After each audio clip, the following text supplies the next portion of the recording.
I invite you to take your copy of God's Word this morning and open it to Exodus chapter 6, starting in verse 2. And we will continue all the way through to Exodus 7:7 this morning. As you're opening there, I want to tell you about the best poem that I have ever written in my life. In fact, it's the only poem that I have ever written in my life. I'm not gifted in the art of poetry. And even the only poem that I wrote, I was riffing off of someone else's work. The idea for it wasn't original to me, but it's a poem that I wrote to my sweet wife on the day of our engagement. It's entitled, "A Diamond to a Diamond." It says this: "Flash of color, shimmer of light, sparkle of brilliance, you precious stone, you valuable treasure, you beautiful diamond. What determines your worth, your size, your color, your clarity? No. Your worth is wholly in your song that I now commission you to sing. Sing to my precious one, my valuable treasure, my beautiful diamond. Every flash, every shimmer, every sparkle, sing to her of God, His glory and His grace. Sing to her of love, covenantal, sacrificial, and pure. Sing to her of life, joyously filled and endlessly emptied. Sing to her of me, her bridegroom and her beloved." Now, my poem expressed my love to my sweet bride with intentional crafting. The first section of the poem considered the worth of a diamond, a mere rock that is quarried out of the ground and then formed. And it was then to be put upon her hand as a token of our engagement. Indeed, the real worth of the diamond is not found in its 4 C's. You know this, men, and its cut, its carat, its color, or its clarity. The worth of the diamond isn't in its size or how clear it is. The worth and value of the diamond is in so much as it symbolizes the token of your love. A huge, beautiful diamond that doesn't communicate love and care is a worthless diamond on the hand of a bride. Small, tiny thing with miscoloration, but expressing a deep affection and love is of endless worth. Indeed, the diamond, the stone, is commissioned to sing forth to one's true diamond, one's treasure. And so the second section of the poem is a section about that speech, singing forth about God, about love, about life, and ultimately about the bridegroom, about me. In some ways, this poem connects to what we encounter in our text this morning. What we see in verses 2 through 8, the beginning of our text, is actually a poem written and sustained by God to His people. It is intentionally crafted with absolute brilliance. There is a refrain in the poem from beginning, in the middle, and to the end. I am Yahweh. And then it's 2 sections. The first section speaks about God's past actions, all of the deeds that He has done for His people. The second section will speak about all of God's promises about what He will do for His people. Indeed, it will reveal to His people who God is. He is Yahweh. He is the Lord. All of this is important because it's a response to what we see in chapter 5 that we studied last week. If you remember last week, Pharaoh had enacted harsh penalties against Israel for Moses' first request to let God's people go, to go worship in the wilderness for 3 days. Pharaoh would not even be willing to consider Israel just going to worship for 3 days and coming back. In fact, he imposed harsh penalties, causing Israel to have to undergo significant difficulties in their labor. They no longer were allowed to have the straw that was allotted to them. And as a result, they were no longer able to produce their quota of bricks. And as a result, Egypt's slave labor or slave taskmasters beat the Israelites to a pulp. They were crying out and groaning, and they went to Pharaoh and they cried out and asked, Pharaoh, would you stop this? And Pharaoh looked at them, and Pharaoh said, I'm doing this so that you will quit listening to those deceivers, to the deceptive voice in the mouth of Moses, in the mouth of Aaron. I'm doing this to break you so that you will no longer think that you have any hope of Yahweh. Indeed, we saw at the end of chapter 5, Moses broken before God, crying out, why? Why are you allowing this into our lives? I thought you said you were going to save us. Why have you allowed for Pharaoh and the Egyptian taskmasters to beat us? Now, God's answer was in verse 1. And his first answer is a powerful answer. You need to hear it again. The Lord replied to Moses, now you will see what I will do to Pharaoh. Because of a strong hand, he will let them go. And because of a strong hand, he will drive them from this land. The Lord said, in effect, Pharaoh is now exactly in the position that I want him. I have set Pharaoh up where I want him to be so that my strong hand can come in and dunk all over him. That's right. If you recall, we emphasized God is a posterizing God. Last week, he set Pharaoh up so that he could do the dunk of death on him.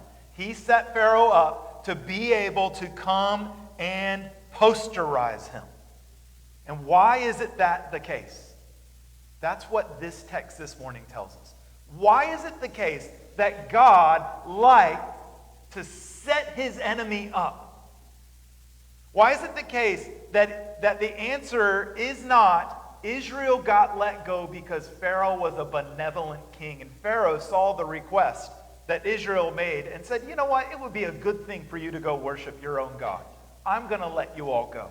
No, that's not going to be the answer to the text. We're going to see Pharaoh's hard heart and his refusal to let them go. And we're going to see this buildup where God reveals himself as Yahweh.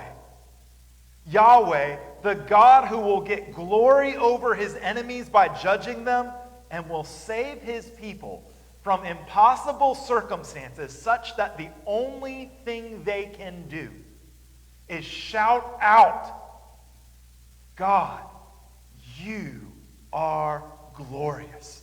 God, you have redeemed me from the pit. God, you have saved me from the waters. You have saved me from death. Here in our text this morning, the big idea of Exodus chapter 6 is this. God's gracious choosing of Israel and Moses is on full display in his emphatic identification as Yahweh, the covenant God of Israel, giving way, here in the text, to the very low point of unbelief, and then the recommissioning of Moses. And this is incredible in this text. We hit the movement of an emphatic identification of who God is. And we get to a very low point. A very low point in which Israel doesn't want to listen. Israel doesn't want to hear. Moses himself gives every objection to not want to obey. But then the text is going to start building us up again with a recommissioning of Moses. And you need to see this pattern because this pattern shows up in your lives. God repeats over and over and over to us, this is who I am. This is what I do. This is what I do. I dunk on Satan.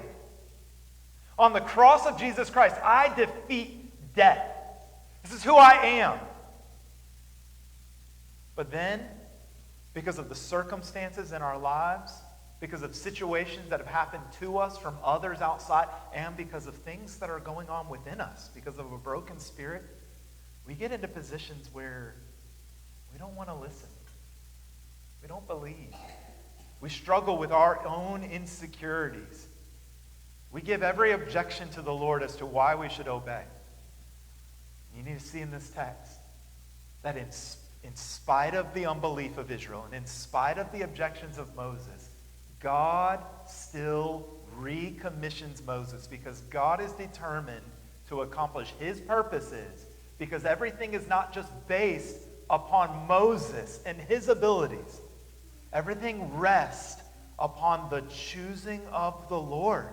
His affection set upon his people, causing him to covenant himself to his people, is the ground for his promises. And God's going to keep his promises. And so that's what we see in this text. Would you look with me first in verses 2 through 8, where we see God's powerful poem, identifying himself based on his past work and his future deeds. He identifies himself as I am Yahweh. Read with me verses 2 through 8. And you'll note, if you have in your bulletin the notes there, I have tried to set up this poem and aligning it there with the special poetry. I've done some bolding and some underlining, so I'd draw your attention to that this morning to help us as we read. Then God spoke to Moses, telling him, I am Yahweh. I appeared to Abraham, Isaac, and Jacob as El Shaddai, but my name is Yahweh. Did I not make myself known to them?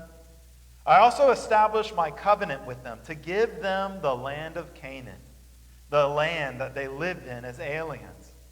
Furthermore, I have heard the groaning of the Israelites, whom the Egyptians are forcing to work as slaves.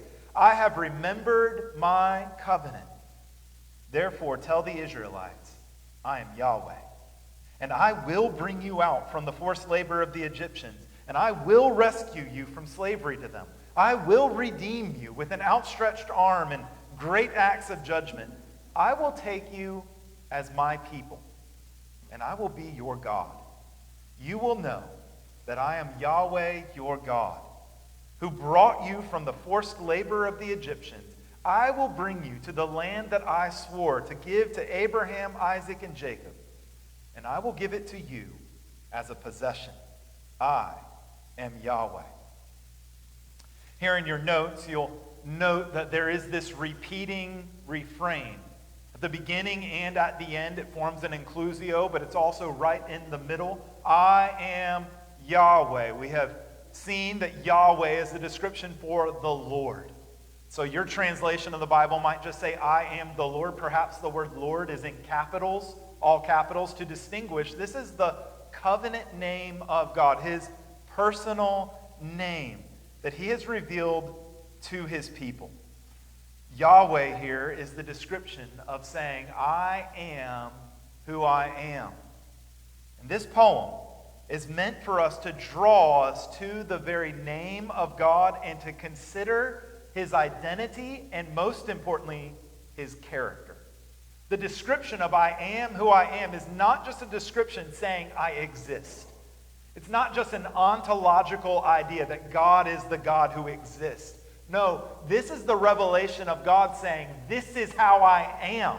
This is how I act. This is how I do things. That's why it's so important for you to see how chapter 5 sets this up. How chapter 5 sets up Israel coming to recognize the God of the universe is the God who meticulously organizes the events of the world so that his glory can be on full display. And some of his glory is best seen on display against a black backdrop. Indeed, if you go ring shopping for a diamond and you go into the jeweler, they're going to take out the individual diamonds and they're going to present the individual diamonds upon a black felt backdrop. It's upon that backdrop that you're going to be able to see the special glimmers and the brilliance of that diamond. And God here sets up upon a black backdrop of judgment of his enemies the glorious diamond of his salvation of his people. His glory is on full display as he saves his people when he judges his enemies. So he declares himself here, I am Yahweh. This is what you are to know about me. This poem breaks down into two sections. The first section is going to focus all on his past works. Every single verb here is in the past tense in this section. In fact, you'll see in your notes, I've underlined all 5 of them for you. I appeared. Did I not make known? I established. I have heard. I remembered. First, the Lord here says, I have appeared. I appeared to your forefathers, Abraham, Isaac, and Jacob. I've appeared to them as El Shaddai. This name, El Shaddai here, El meaning God, Shaddai means something like Almighty or Powerful One. Shows up twice when God names himself in Genesis 17:1 to Abraham and then to Jacob in 35:11. It shows up 4 times in the patriarch's blessing of others. Isaac blesses his children in the name of Shaddai in chapter 28:3, and then Jacob 3 times names his children and blesses them in 43:14, 48:3, and 49:25. It connotes God's power and his care to bless his people. It's used also in the book of Job, so it seems to be an archaic, common designation of God. In fact, there is some carryover for us in English just by the way in which we use the name God. God is not necessarily exclusive to the Christian religion, right? It communicates someone who is powerful and who is over all, but there are various religions who recognize the name God or who use the term God. And so it would be the same that everyone recognizes El Shaddai, God Almighty. But then he says next, he says, I have not just revealed myself as named as God, I have revealed myself to you as Yahweh. There in verse 3, he says, the text, but my name is Yahweh. Did I not make myself known to you? Now I should note, this is my translation here of the Hebrew. It's based on several scholarly commentators. And I believe it's a better one than the phrase that might be in your Bible's translation. Some Bibles translate this here, but by my name Yahweh I did not make myself known. Seems to imply that to Abraham God didn't make himself known as Yahweh. He only made himself known as El Shaddai. There is a conflict with the fact that when you read the book of Genesis, Abraham speaks to Yahweh and he uses the name Yahweh back and forth. The patriarchs know the name of Yahweh. Job uses Yahweh. And so I don't think it's an accurate understanding of the Hebrew here. We should also just note that the word by is not there in the text. It's just an interpretation. I think what's better is God is saying, I didn't just reveal myself as El Shaddai, but my name is also revealed as Yahweh. What does that mean? I revealed myself as my personal name, my covenant name, whom I am in relationship with you. And so to Abraham, Isaac, and Jacob, God revealed himself in covenant relationship. Indeed, that's exactly what the text goes to next. Not only did he appear him to the forefathers and make himself known, it says next, he entered into a covenant with them. He entered into this reality that he was their God. He established his covenant with his people. That covenant began to Abram in Genesis chapter 12. It is repeated in Genesis 15 and Genesis 17, Genesis 24. It's repeated to Isaac. It's repeated to Jacob. God communicates that he is the God of his people. What's really interesting here is there's no justification in the book of Genesis as to why he does that for the sake of his people being anything more special than anyone else. In fact, when you read through Abraham, Isaac, and Jacob's story, you read through a lot of messed up, sinful people. Abraham pawns off his wife as his sister and sends his wife into the harem of Pharaoh. He is not even so bold as to stick his neck out on the line to defend his wife. What a wicked man. Isaac does the same thing as father as son. Jacob is this deceiver with his brother Esau and is fooling of these things. All through the text are these men who are not incredible guys, but yet over and over and over we see God's commitment to his covenant. Because the ground of God's relationship with his people is not his people's perfection. It's not his people's goodness. It's not what his people offer to him. The grounds is his gracious choosing of them. His gracious revelation of who he is. God is pleased to save people who are a broken, sinful people. And he's pleased to do that in dramatic ways. And so God commits himself to this people. He says, this is my covenant. Indeed, my covenant, and he notes this specific aspect. My covenant that I have given to give you this land. To give you the land of Canaan. This harkens back to Genesis 12, verse 7, when God promises Abram, who had just arrived in Canaan, he said, to your offspring I will give this land. Indeed, Abram would live in the land, but then there would be opportunities or times within Abram's life and Isaac's life where they would sojourn out of the land. The land, they were just aliens in the land. They were not permanent residents in the land, but God's promise was to your offspring, I'm going to give this land of Canaan. They will be in possession of this land. Then the Lord says, I have heard your groanings, and I have remembered my covenant. This doesn't mean that the Lord was unaware of the groanings of his people for a time. It doesn't mean that he was forgetful at some point and it went out of his mind. What it means here is, it means he's emphasizing he's going to keep his promises. I know what I said to you, and I'm going to remember it. I'm going to keep it here today. Indeed, the Lord reassures Moses what he will do by saying, I've already told you I'm going to do this. Now, of course, this is interesting. The reality is that Moses had to be told over and over and over what God had already told him once.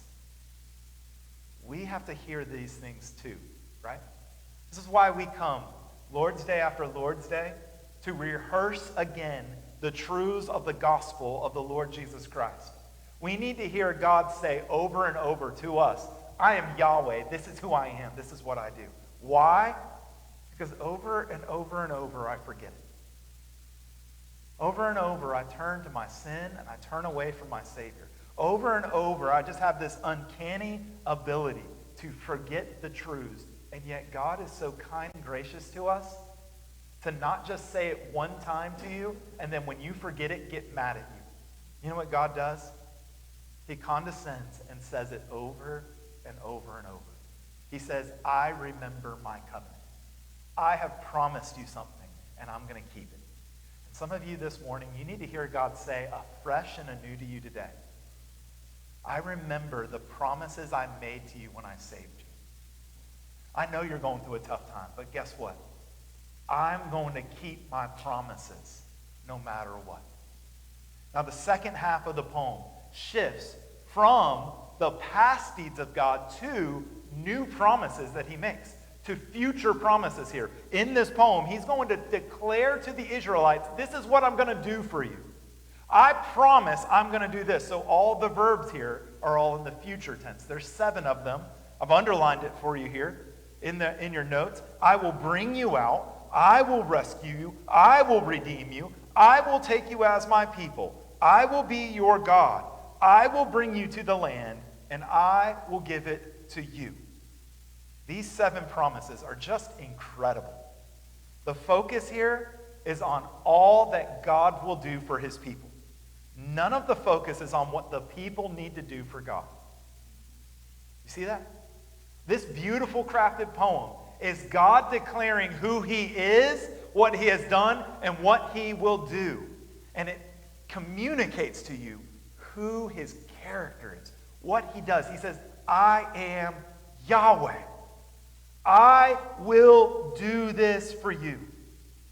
Now, I want you to first focus here on the promise of redemption that's in these words. I will rescue you, and I will redeem you with an outstretched arm. Indeed, Pharaoh has extended his arm, his heavy hand against the people. And it's like God says, Pharaoh's heavy hand is like a tiny pinky finger compared to my outstretched arm.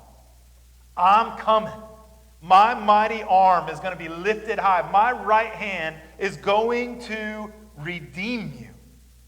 Specifically here, this word of redemption speaks of their deliverance from their slavery. But not only does God promise to deliver them from their slavery, note what else God promises he will do. I'm going to deliver you from slavery. And then what does he say? He says, and I will make you my people. So you're delivered from slavery and you're delivered to a relationship. You're saved from your sin and you're saved unto God.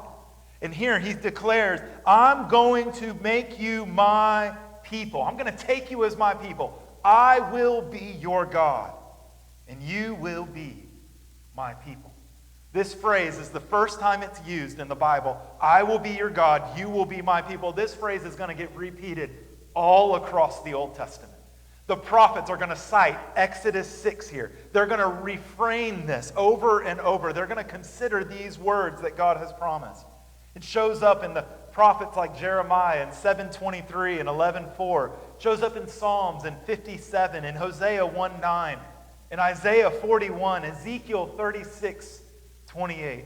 It fundamentally speaks to this. God has said, I am going to take you as my bride.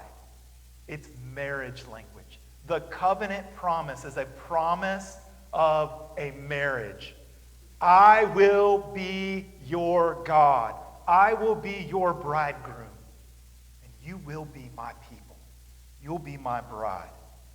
It points here to Yahweh's special affection for his people. It's his special choosing of Israel among all the peoples of the earth. We read that from our call to worship from Amos chapter 3, verse 2. The Lord said, you only have I known among all the peoples of the earth. That's a really interesting phrase when God says, you only have I known. God is not saying he doesn't know everyone on the earth. He's not denying his omniscient knowledge. He's using the word know here in a special way. In fact, he's using the word know to reflect an intimate relationship. It's the exact same word that is used for a sexual relationship in Genesis when Adam knew his wife Eve and she conceived and had a child. It's referring to this intimate relationship. And what God says to Israel is, I have an intimate relationship with you that I don't have with any of the people of the earth. God says, I don't have the same relationship with you as I have with Egypt, as I have with the Philistines, as I have with all of the Canaanites that are in the land, or with the Assyrians or the Babylonians, or later on with the Greeks or the Romans, or with any of the nations of the earth. God says, I have a special relationship with you.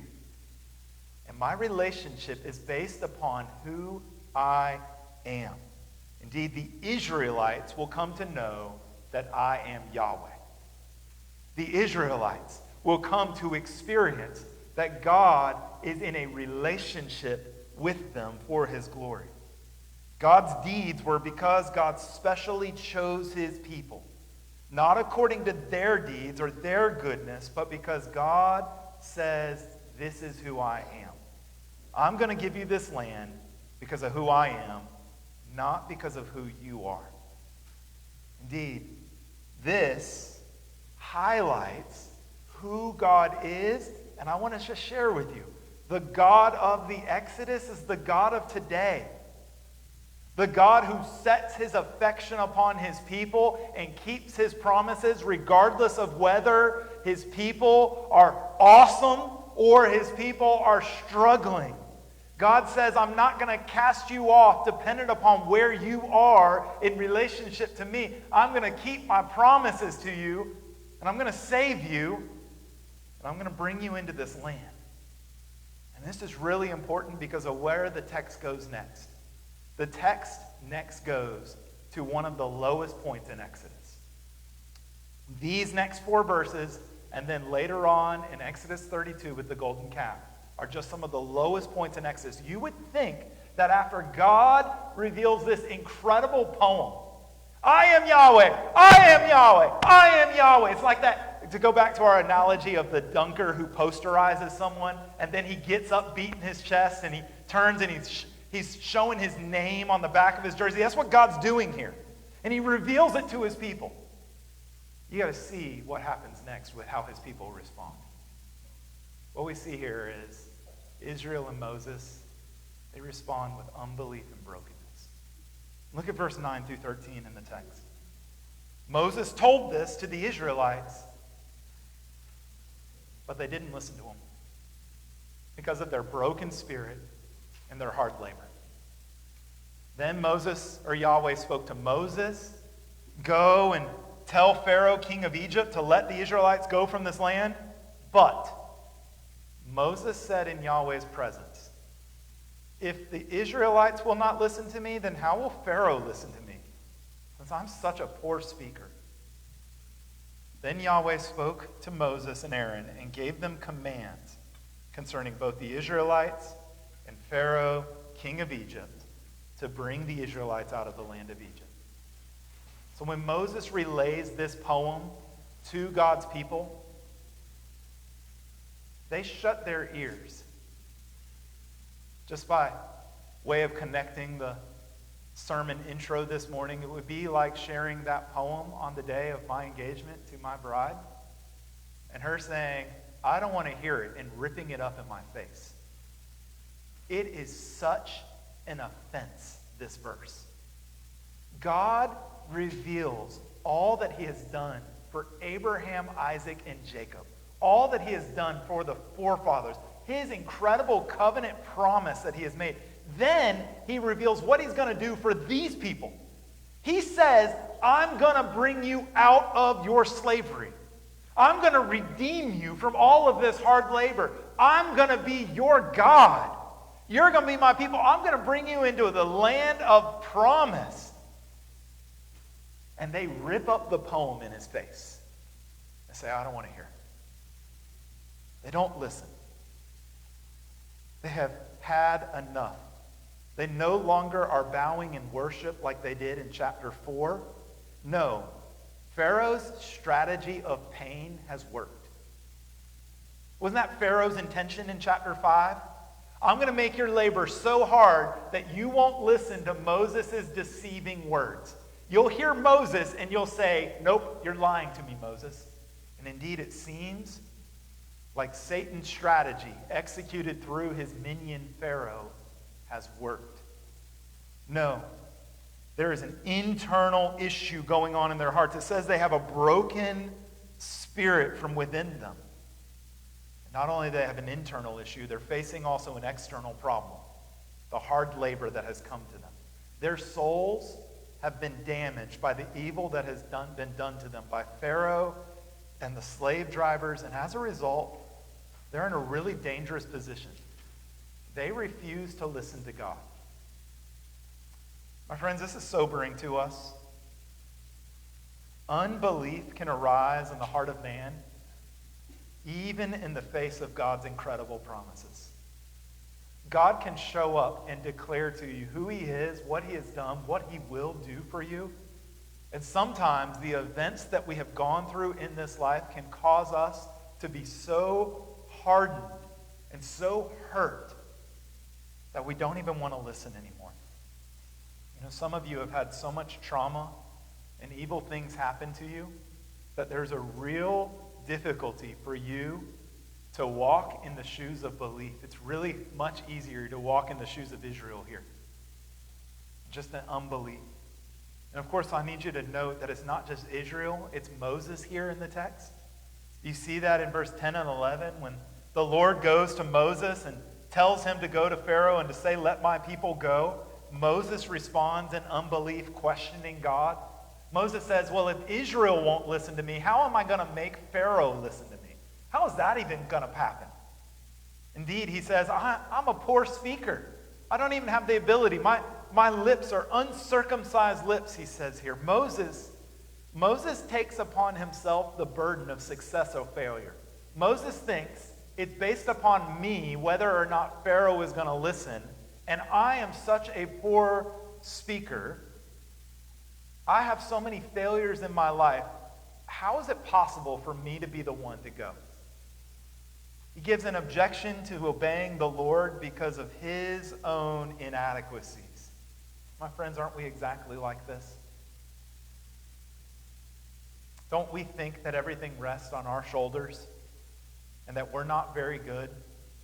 And as a result, we give excuses as to why we shouldn't obey. We go, you know what? I'm not a good speaker. I don't have the words. I'm not polished. I don't know what I'm supposed to say. In fact, I've tried before and they haven't listened to me.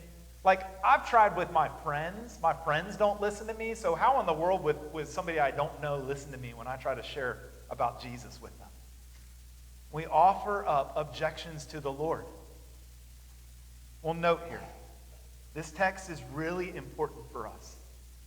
Because if there was anything that we would expect to happen right now at this point, is we would expect God to backhand Moses in the face. That's how I think God would act toward me. If I say, in the presence of Yahweh, do you see that in the verse? Moses, in the presence of Yahweh, says to him, I'm not doing it. I don't want to go. We just heard Israel say, in the presence of God, nope, I'm not listening. You'd expect just a harsh word to come to them. At their lowest point, that's not what happens. And that's what this text is glorious for us to see. What happens at our lowest point is actually from there, God has us right exactly where he wants us. And the text is going to build to recommissioning Moses and resending him out, because God is going to say this: my commission of you, Moses, is not based upon your ability. It's not based upon your credentials. It's not based upon your experience. It's based upon my choosing of you. Because of that, you need to go. So look here next in the text. We see an unusual genealogy that gets inserted. And this unusual genealogy that gets inserted in the narrative, it undergirds God's calling of Moses and Aaron from Levi to Phinehas. And so we're going to read verse 14 through 27, some names, some odd names to get hit here in the text. But we're going to move here so that you see what God begins to build. From the lowest point of where Israel and Moses was, God starts to build something new. And he does it for you and I as well. When we're at a very low point of unbelief, we're at a very low point of objections, God doesn't cast off his people. He's the covenant God of his people who has made promises. He is working all things together for your good. And that's not going to get thwarted. So here, look, it doesn't get thwarted. His plan is a big plan. It stretches across generations. So verse 14, these are the heads of their fathers' families. The sons of Reuben, the firstborn of Israel, Hanok and Palu and Hezron and Carmi. These are the clans of Reuben. The sons of Simeon, Jemuel and Jamin and Ohad and Jachin and Zohar and Shaul, the son of a Canaanite woman. These are the clans of Simeon. These are the names of the sons of Levi, according to their family records: Gershon, Kohath, and Merari. Levi lived 137 years. The sons of Gershon, Libni and Shimei by their class. The sons of Kohath, Amram, Izhar, Hebron, and Uziel. Kohath lived 133 years. And the sons of Merari, Mahli and Mushi. These are the clans of the Levites according to their family records. Amram married his father's sister, Jochebed, and she bore him Aaron and Moses. Amram lived 137 years. The sons of Izhar, Korah, Nepheg, and Zikri. The sons of Uziel, Mishael, Elzaphan, and Sithri. Aaron married Elisheba, daughter of Aminadab and sister of Nahshon. She bore him Nadab and Abihu, Eleazar, and Ithamar. The sons of Korah, Asir and Elkanah, Abiasaph. These are the clans of the Korahites. Aaron's son Eleazar married one of the daughters of Putiel, and she bore him Phinehas. These are the heads of the Levite families by their clans. It was this Aaron and Moses whom the Lord told, bring the Israelites out of the land of Egypt according to their military divisions. Moses and Aaron were the ones who spoke to Pharaoh, king of Egypt, in order to bring the Israelites out of Egypt. Now, this text is quite unusual here. There's a lot of different names, but what is happening is 6:14 is like a reset button for the book of Exodus. The first words there are an exact repeat of the first words of the book of Exodus in chapter 1, verse 1. Now, these are the family heads. What he does here is he reminds us that God has a purpose that stretches back to Jacob and to his sons. We note here the sons of Reuben, the firstborn, and Simeon, and then Levi. Now, this genealogy is highly selective. It doesn't follow all the genealogy. It doesn't go through all 12 sons of Jacob. It only goes through 3 sons of them. And then it doesn't go through all their sons and all theirs. It just does some generations. And ultimately, it's going to focus in on Aaron's lineage. It's going to tell about Aaron and Moses' mom and dad, and it's going to tell about his sons, because his sons will become the priest after him. Ultimately, the last one is Phineas. So we know this text is written after at least Numbers 25. After at least at some point during the Exodus, they've gone out of the land, they're wandering in the land, because the high priest Phineas has a significant time in which he powerfully leads God's people to end a cultic prostitution scandal in the wilderness. Now, what we see here is God trying to establish something really important. Even in the midst of Moses' unbelief, that's where we ended at. God had a purpose and a plan for Moses and Aaron, and that purpose and plan is going to extend even in the midst of their own family's sinfulness. You need to note this detail about Moses and Aaron's parents. We saw back in Exodus 2 that they were unnamed. Here in Exodus 6, they're named specifically Amram and Jochebed, but look who Jochebed is. Do you see that in the text? In verse 20, Amram married his father's sister. Amram married his aunt. Exactly. Later in the book of Leviticus, this explicit incestual relationship is going to be banned and called an abomination before the Lord. It's not yet a law, but we should just note, Moses and Aaron's mom and dad are a part of an ugly relationship. Then Aaron's sons, we note here Aaron's sons, his first 2, Nadab and Abihu, they get killed for offering strange fire to the Lord. The family lineage of Moses and Aaron isn't a perfect family lineage. It's a messed up family lineage. Maybe you might go, you know what? My family lineage has a lot of broken lines in it. A lot of struggles. There's struggles from my grandparents' level or great-grandparents' level or my parents' level or my level. Or there's struggles on my kids' level. Well, note here, the promises that God makes, they are not based upon the goodness of the people in the story. The heroes of the story are not Moses and Aaron. The heroes of the story are God. The heroes of the story, Moses and Aaron, is not based upon their abilities, experience, or their credentials. Indeed, Moses in his abilities, what has he already said over and over and over? I'm a poor speaker, right? Is it based upon his experience? Moses was a failed deliverer twice now, right? He first tried to deliver them and he wound up killing an Egyptian and had to flee for 40 years. He shows back up, and after he shows back up, Pharaoh laughs in his face and he makes the labor harder for the people, and the people don't listen to him anymore. He doesn't have any experience in doing this. He doesn't even have the credentials, right? He's the son of an incestuous relationship.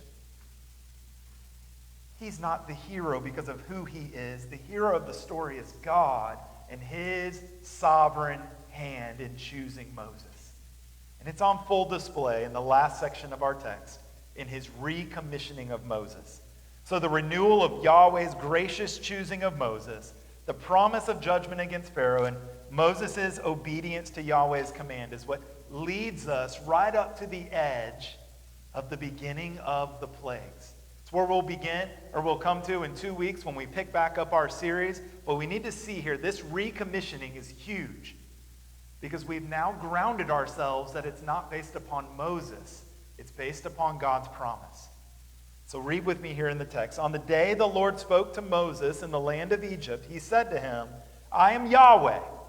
Tell Pharaoh, king of Egypt, everything I am telling you. But Moses replied to him in Yahweh's presence, "Since I am such a poor speaker, how will Pharaoh listen to me?" Yahweh answered Moses, "See, I have made you like God to Pharaoh, and Aaron your brother will be your prophet. You must say whatever I command you, then Aaron your brother must declare it to Pharaoh so that he will let the Israelites go from this land. But I will harden Pharaoh's heart and multiply my signs and wonders in the land of Egypt.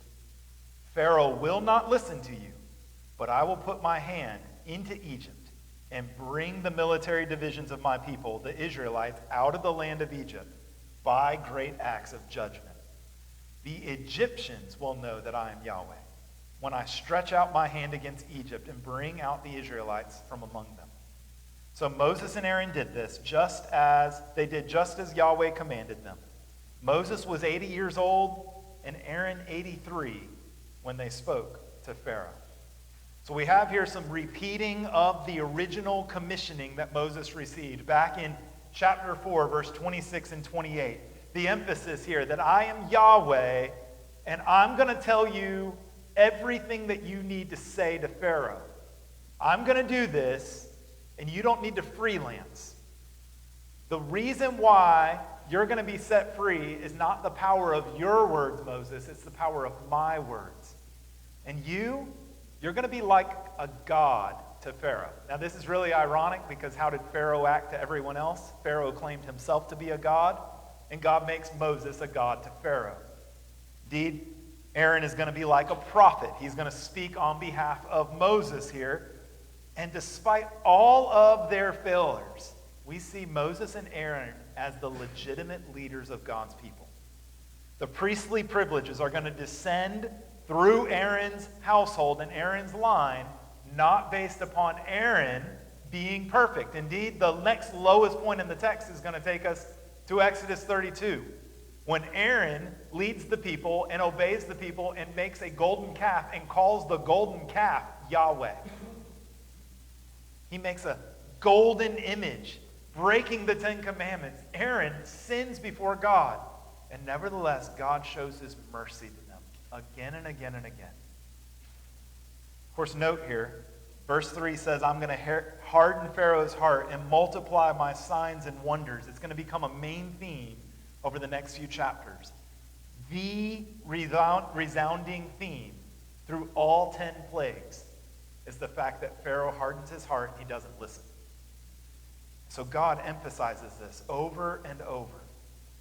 The only reason why God's people are going to be redeemed and saved is because God is going to reach out his mighty hand and draw his people out. The last detail here in the text I want you to see is God's going to do this so that not just Israel will know that I am Yahweh, but Egypt will come to know this. God's glory is going to be displayed in his wonderful saving mercy for his people. He's going to save them, and they're going to come to know him as Yahweh, Yahweh, their God. But his glory is also going to be seen in his judging of his enemies. They're going to come to know that I am who I say I am, that I am the true God of the universe. Now here's the question. What distinguishes knowing Yahweh as the Egyptians come to know him and knowing Yahweh as the Israelites come to know him? Both the Egyptians and the Israelites have been shown to have unbelief. Both the Egyptians and the Israelites have been shown not to listen to God, right? Pharaoh doesn't listen, just like the Israelites didn't listen. The distinguishing factor has to be this. God set his affection upon his people, and he's going to overcome their unbelief.